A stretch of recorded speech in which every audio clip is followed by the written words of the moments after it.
நீல திமிங்கலம்னு இல்லை, திமிங்கலத்தை பொறுத்த வரைக்கும் ஏன் நிலத்துல வாழ்ந்துச்சு, அது ஏன் அப்படியே தண்ணிக்குள்ள போச்சு? டைனோசர் அழிஞ்சதுக்கு அப்புறம் தான் இந்த ஒரு திமிங்கலங்களே வந்து உருவாகியிருக்கு. அதனுடைய இந்த முன்னோர் ஆன்செஸ்டரான இந்த பாக்கிசிட்டஸ் அப்படின்றது வெறும் ஒரு நாய் சைஸுக்கு தான் இருந்தது. அது பார்க்குறதுக்கே ஒரு ஊல்ஃப் மாதிரி தான், ஓநாய் மாதிரி தான் இருக்கும். அது வந்து அதிகமாக எந்த இடத்துல இருந்திருக்குன்னா அந்த நதிக்கரையோரத்துல இருந்து மீனை பிடிச்சி சாப்பிட்ற மாதிரி இருந்திருக்கு. காலப்போக்கில் கொஞ்சம் தண்ணியில் போய் சாப்பிட்டுட்டு அடுத்து மேலே வர்றது ரெஸ்ட்டுக்கு மட்டும், மறுபடியும் தண்ணியில போய் சாப்பிட்டுட்டு மேல. இப்ப என்ன ஆயிடுச்சுன்னா நதிக்கரையோரமே மீன் வர்றதில்ல, கொஞ்சம் நதியில இறங்கி போனாதான் மீன் கிடைக்கும், அந்த நிலைமை வந்து வருது. அப்ப இது நதியில இறங்கி போய் தானே ஆகும். அப்ப எதுக்கெல்லாம் நீச்சல் தெரிஞ்சிருக்கோ அதெல்லாம் கொஞ்சம் நீந்தி போய் மீனை வந்து சாப்பிட ஆரம்பிக்குது. அது எப்படின்னா அது வந்து ஃபுல்லா தண்ணீரே வாழ்ற மாதிரி கமிட் ஆகுது. தண்ணியில அதிகமா தண்ணியில தான் இருக்கும், கொஞ்ச நேரம் தான் வந்து தரையில இருக்கும், அந்த மாதிரி வந்து மாறுது. டைனோசர் அழிஞ்சதுக்கு அப்புறம் தானே திமிங்கலம் வந்திருக்கு. ஒருவேளை டைனோசர் தான் திமிங்கலமா அடுத்த ஜென்மத்துல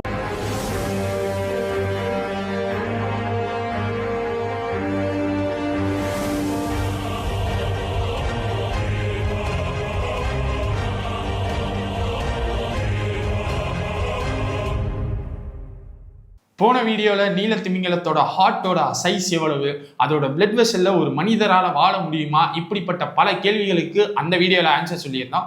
அதே மாதிரி அந்த வீடியோவில் சப்ஸ்பீசிஸ் 5 இருக்கு, அது என்ன வகை, அது எப்படி அப்படின்னு சொல்லி போன வீடியோவில் பேசியிருந்தோம். பார்க்காதவங்க போய் பார்த்துருங்க. அந்த வீடியோட கடைசியில் சொல்லியிருந்தோம் நீல திமிங்கலம் ஃபர்ஸ்ட் தரையில, நீல திமிங்கலம்னு இல்லை, பொதுவா திமிங்கலங்கள் அது வந்து நிலத்துல வாழ்ந்துச்சு, அதுக்கப்புறம் தான் தண்ணிக்குள்ள போச்சு, அது எதனால போச்சு, அது எப்படி போச்சு அப்படின்னு சொல்லி இந்த வீடியோவில் ப்ரோட்ட கேட்க போகிறோம். ப்ரோ ஃபர்ஸ்ட் நீல திமிங்கலம்னு இல்லை, திமிங்கலத்தை பொறுத்த வரைக்கும் ஏன் நிலத்துல வாழ்ந்துச்சு, அது ஏன் அப்படியே தண்ணிக்குள்ள போச்சு?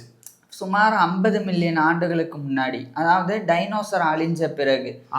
டைனோசர் அழிஞ்சது 65 மில்லியன் ஆண்டுகளுக்கு முன்னாடி. ஸோ இது வந்து ஒரு 5 கோடி ஆண்டுகளுக்கு முன்னாடி வரைக்கும் பாக்கிசிட்டஸ் அப்படின்ற ஒரு உயிரினமா தான் நிலத்துல வாழ்ந்துட்டு இருந்தது.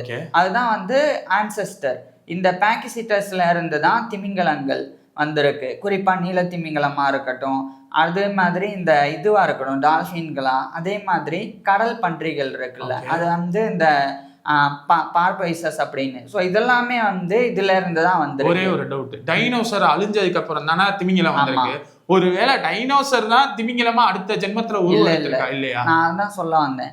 ஒரு வீடியோல நீங்க கேட்டிருந்தீங்க டைனோசருக்கும் திமிங்கலத்துக்கும் சண்டை வந்திருக்கான்னு. நான் அப்ப என்ன சொல்லியிருந்தேன், சண்டை வந்திருக்க வாய்ப்பே இல்லை, அது ரெண்டுமே வந்து வேறு வேறு இடத்துல வாழ்றதுன்னு. அதுல இன்னொரு ரீசன் என்னன்னா ரெண்டுமே வேறு வேறு காலத்துல வாழ்ந்தது. டைனோசர் அழிஞ்சதுக்கு அப்புறம் தான் இந்த ஒரு திமிங்கலங்களே வந்து உருவாகி இருக்கு. இப்ப இன்னொரு ஆச்சரியம் என்னன்னா, இந்த திமிங்கலங்கள் எல்லாம் அவ்வளோ பெருசா இருந்தாலும் அதனுடைய இந்த முன்னோர் ஆன்செஸ்டரான இந்த பாக்கிசிட்டஸ் அப்படின்றது வெறும் ஒரு நாய் சைஸுக்கு தான் இருந்தது. அது பார்க்கறதுக்கே ஒரு ஊல்ஃப் மாதிரி தான், ஓநாய் மாதிரி தான் இருக்கும். அதிகபட்சமே அது 1 to 2 மீட்டர் நீளம் தான் இருந்திருக்கு. அதனுடைய மூக்குல இருந்து வால் பகுதி வரைக்கும் 4 காலில் நடந்த ஒரு உயிரினம். ஸோ அது வந்து அவ்வளோதான். அது வந்து அதிகமா எந்த இடத்துல இருந்திருக்குன்னா அந்த நதிக்கரையோரத்துல இருந்து மீனை பிடிச்சி சாப்பிட்ற மாதிரி இருந்திருக்கு. ஸோ அப்படி இருந்தது. கொஞ்சம் கொஞ்சமா அதனுடைய உணவு பற்றாக்குறை வர வர அந்த பாக்கிசிட்டஸ் அப்படின்றது வந்து காலப்போக்குல கொஞ்சம் தண்ணியில போய் சாப்பிட்டுட்டு அடுத்து மேல வர்றது ரெஸ்ட்டுக்கு மட்டும், மறுபடியும் தண்ணியில போய் சாப்பிட்டுட்டு மேல வர்றது, இந்த மாதிரி. இப்போ அது பிறக்கையில அதோட உடல்வாகு வந்து நிலத்துல இருக்கிற மாதிரி தான் பிறந்திருக்கும், கரெக்டா? இதால எப்படி தண்ணியில போய் டிராவல் பண்ண முடிஞ்சு? தண்ணியில போய் டிராவல் பண்றது இல்ல, நதிக்கரை ஓரம் நின்னுகிட்டு வர்ற மீனை பிடிச்சு சாப்பிடுறது. சோ அந்த மாதிரிதான். தண்ணிக்குள்ள இறங்கல, இப்ப இறங்கல. பாக்கிசிட்டஸ் வந்து இறங்காம மேல நின்னுதான் இது பண்ணிருக்கு. அதுக்கப்புறம் தான் அந்த இனம் கொஞ்சம் கொஞ்சமா அதனுடைய உடல் அமைப்பு மாறுது தண்ணிக்குள்ள போற மாதிரி. இப்ப உங்களுக்கு ஒரே ஒரு எக்ஸாம்பிள் சொல்றேன். இதுல 2 விதம் இருக்கு, அதை குழப்பிக்க கூடாது. மியூட்டேஷன் ஒன்று நடக்கும், மரபணுல சின்ன ஒரு கோளாறு நடக்கும். ஒரு 90 ஒரு நாய் இருக்குன்னா அதுக்கு பிறக்கிற குட்டிக்கும் அதுக்கும் 99.9% வந்து ஒரே மாதிரி தான் மரபணு இருக்கும். ஆனா 0.001% மாறும். அப்படி மாறுறதுல எது வந்து கொஞ்சம் ஸ்ட்ராங்கா மாறுதோ அது அந்த இனம் வந்து அடுத்தடுத்து குட்டி போடும்போது அதுக்கேற்ற மாதிரியே மாறிடும். இப்போ ஒரே ஒரு சிம்பிள் உதாரணம், அந்த காலத்துல வந்து நீளமான கழுத்துள்ள ஒட்டகச்சிவிங்கியும் இருந்திருக்கு, குட்டையான கழுத்துள்ள ஒட்டகச்சிவிங்கியும் இருந்திருக்கு. ஏன் குட்டையான கழுத்துள்ள ஒட்டகச்சிவிங்கி வந்து பரிணாமம் அடையலை, வெறும் நீளமான கழுத்துள்ள ஒட்டகச்சிவிங்கி மட்டும் வாழ்ந்தது? ஏன்னா நீளமான ஒட்டகச்சிவிங்கினால மேல இருக்கிற மரத்துல இருக்கிற இலையையும் சாப்பிட முடியும், கீழே இருக்கிற இலையும் புல்லையும் சாப்பிட முடியும். குட்டையான கழுத்துல ஒட்டகச்சிவிங்கினால கீழே இருக்கிற புல்லை நம்பி மட்டும்தான் இருக்க முடியும். அப்ப யாருக்கு அதிக உணவு கிடைச்சிருக்கு? நீளமான, அதனாலயே அது வந்து பரிணாமம் அடைஞ்சு தப்பி பொழைச்சது. அந்த மாதிரிதான் இப்ப இந்த நீளமான கழுத்து குட்டையான கழுத்து அப்படின்னா ரெண்டுமே வந்து வேறு வேறு இனமாலாம் இல்லை. இந்த குட்டையான கழுத்துல ஒட்டகச்சிவிங்கிக்கு ஏதோ ஒரு மரபணு குறைபாடுனால நீளமான கழுத்து இருக்கிற மாதிரி ஒரு ஒட்டகச்சிவிங்கி பிறந்திருக்கலாம். அப்படி பிறந்த அந்த நீளமான கழுத்துல ஒட்டகச்சிவிங்கிக்கு நிறைய உணவு கிடைச்சோடனே அது நிறைய பெண் ஒட்டகச்சிவிங்கி கூட இனச்சேர்க்கை பண்ணியிருக்கலாம். அப்ப அதுக்கு பிறக்கக்கூடிய குட்டி அதே மாதிரி நீளமான கழுத்துள்ள குட்டியாவே பிறக்குது. புரியுதா? புரியுது. இந்த மாதிரி தான், அதாவது ஒரே ஒரு மரபணு கோளாறு அது இந்த இயற்கையில தப்பி பொழைக்கிறதுக்கு சாதகமான விஷயத்த அந்த மரபணு கொடுத்துருச்சுன்னா அது அப்படியே அந்த உயிரினத்துக்கு கடத்தப்பட்டு அது அந்த மாதிரியே பரிணாமம் அடைஞ்சு வந்துடும். இப்படிதான் இப்ப நான் சொன்னல இந்த நீல திமிங்கலம், அதாவது மொத்தமா திமிங்கலங்கள், இது வந்து இந்த பாக்கிசிட்டஸ் அப்படின்ற ஓநாய் மாதிரியான உருவத்துலதான் இருந்தது அந்த காலத்துல 50 மில்லியன் ஆண்டுக்கு முன்னாடி. அப்படி இருந்தது. கொஞ்சம் கொஞ்சமா அந்த நதிக்கரையோரம் வந்து மீன் பிடிச்சு சாப்பிட்டுக்கிட்டே இருந்தது. இப்ப என்ன ஆயிடுச்சுன்னா நதிக்கரையோரமே மீன் வர்றதில்லை, கொஞ்சம் நதியில இறங்கி போனாதான் மீன் கிடைக்கும், அந்த நிலைமை வந்து வருது. அப்ப இது நதியில இறங்கி போய் தானே ஆகும். அப்ப எல்லாருக்குமே நீச்சல் தெரியாம இருக்க வாய்ப்பே இல்லை. இப்ப நீங்க நான் பார்த்தா பிறவியில இருந்தே உங்களுக்கு ஏதாவது ஒரு டேலண்ட் இருக்கும், எனக்கு ஏதாவது ஒரு டேலண்ட் இருக்கும். இப்ப இந்த 2 டேலண்ட்ல இந்த உலகத்துல வாழ்றதுக்கு எந்த டேலண்ட் வந்து ஏதுவா இருக்கோ அந்த டேலண்ட் உள்ள மனிதர்கள் வந்து தப்பி பொழைச்சிருவாங்க அந்த மாதிரி. ஸோ இந்த வகையான பாக்கிசிட்டஸ்ல எதுக்கெல்லாம் நீச்சல் தெரிஞ்சிருக்கோ அதெல்லாம் கொஞ்சம் நீந்தி போய் மீனை வந்து சாப்பிட ஆரம்பிக்குது. நீந்த முடியாதது உணவு பஞ்சத்தினாலையோ அல்லது நீந்த போறேன்னு சொல்லி இறங்கி தண்ணியால அடிச்சு கொல்லப்பட்டோம், அந்த மாதிரி இதெல்லாம் செத்து போயிருச்சு. ஸோ இப்படி செத்து அப்ப பிழைச்சதெல்லாம் எது? நீச்சல் தெரிஞ்சது.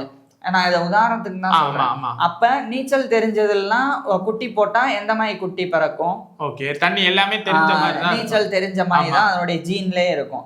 அப்ப அப்படி ஒரு மாற்றம் நடந்தது ஒரு 10 லட்சம் ஆண்டுகள்ல.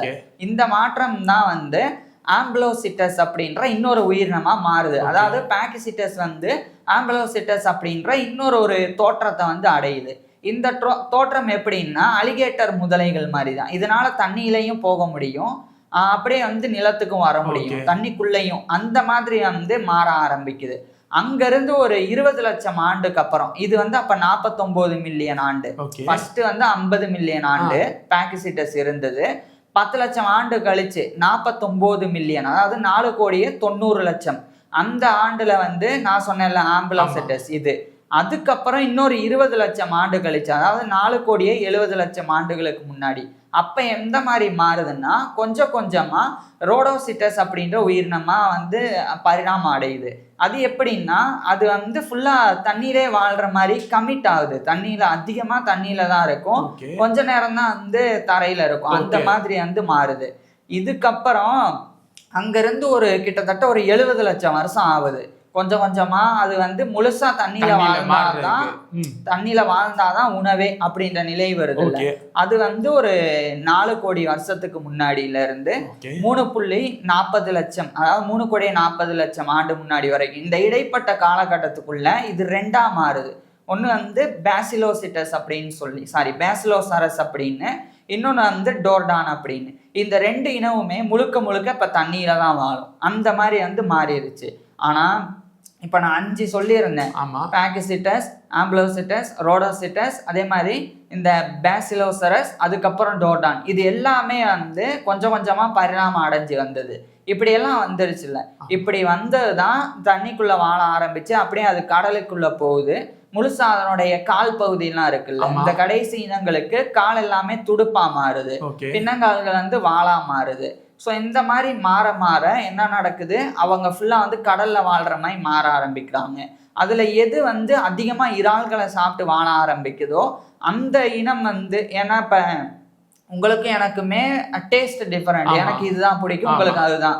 அப்ப அதுக்கு ஏத்த மாதிரி மாறின எப்படி இருக்கும். ஸோ இறால் பிடிச்சது எல்லாமே வந்து பல்லு எல்லாமே வந்து கொஞ்சம் கொஞ்சமா போய் ஃபில்டர் அமைப்பு மாதிரி ஸ்ட்ரக்சர் மாற ஆரம்பிக்குது. அதுதான் வந்து திமிங்கலம், குறிப்பா நீல திமிங்கலம். அதெல்லாம் அதே மாதிரி வெறும் தனித்தனியா ஒவ்வொரு மீனை பிடிச்சு சாப்பிடுறது, அதெல்லாமே வந்து வேட்டையாடுற முறையை வச்சு அது கொஞ்சம் கொஞ்சமா வந்து டால்பினா மாற ஆரம்பிக்குது. அதே மாதிரி தான் இந்த பார்பைசஸ் அப்படின்ற கடல் பன்றிகளா இன்னொரு இனம் மாற ஆரம்பிக்குது. ஸோ இப்படி கொஞ்சம் கொஞ்சமா பரிணாமம் அடையுது. அதுக்கப்புறம் காலப்போக்கில் என்ன நடக்குதுன்னா, கொஞ்சம் கொஞ்சமா அதிகமான உணவு எந்தெந்த இனத்துக்கு கிடைக்குதோ அதெல்லாம் பெருசா ஜெய்ஜாண்டிக்கா மாற ஆரம்பிக்குது. அப்படிதான் இந்த இறால்கள் வந்து கடல்ல கிரில்ஸ் வந்து கோடிக்கணக்கில் வந்து இருக்கும். ஸோ அதை அதிகமா சாப்பிட்டது எல்லாமே வந்து கடல்ல வந்து பெருசா வளர ஆரம்பிச்சது. அதனாலதான் நீலத்திமிங்கலம் வந்து மிகப்பெரிய ஒரு வளர்ச்சியை வந்து அடைஞ்சது. இப்ப ஒரு கேள்வி, தரையில இருந்து நிறைய உணவு கிடைச்சா அப்ப இந்த அளவுக்கு ஜெய்ஜாண்டிக்கா மாறிடுமா அப்படின்னா மாறாது, வாய்ப்பு இல்ல. ஏன் மாறாது அப்படின்னா, தரையில வந்து புவி ஈர்ப்பு விசை இருக்குல்ல, அது நம்மளுடைய காலை வந்து பூமியை நோக்கி இழுத்துக்கிட்டே இருக்கும். அப்ப நம்ம உடம்பு வந்து வெயிட்டா இருக்குன்னு வச்சுக்குவோம், அந்த வெயிட் ஃபுல்லா தரையை நோக்கி இழுக்கப்பட்டுக்கிட்டே இருக்கும். அப்ப நம்ம காலு முட்டி அதெல்லாம் தானே தாங்குது நம்மளுடைய உடம்பு. அப்ப இந்த காலோடைய எலும்பு எந்த அளவுக்கு தாங்க முடியுமோ அந்த அளவுக்கு தான் உடம்பு வளரும். அதுக்கு மேல வளர்ந்தா அந்த எலும்பு உடஞ்சு, ஒருவேளை காலும் வெயிட்டா இருந்துச்சுன்னா, உடம்ப தாங்குற அளவுக்கு வெயிட்டா இருந்துச்சுன்னா, அந்த அளவுக்கு தான் சொல்றேன், அதை மீறி வளர முடியாதுன்ற. உங்களுக்கு ஒரு லெவல்ல கால் இருக்குன்னா அதை விட அதிகமா உடம்பு அப்படியே வளரணும்னா முடியாது. ஈர்ப்பு விசை வந்து பிடிச்சி இழுக்கும், அதனால வளர விடாது. ஆனா தண்ணியில வந்து போயன்சி இருக்கு, மிதப்பு விசை. நீங்களே தண்ணியில போய் இது பண்ணா கூட தரைக்கு போகாம நம்மளால மிதக்க முடியும், கால் உதவி தேவைப்படாது. அப்ப மிதக்கிறனால தண்ணி நம்மளை மேல் நோக்கி அழுத்திட்டே இருக்கிறனால அது எவ்வளவு நாள் வளர முடியும். அதனாலதான் தண்ணியில இருந்த நீலத்திமிங்கலம் அவ்வளவு பெருசா வந்து வளர்ந்தது.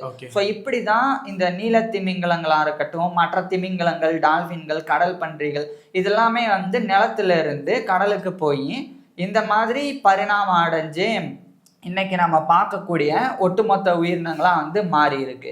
ஸோ இதுதான் வந்து பரிணாமம் பத்தினது.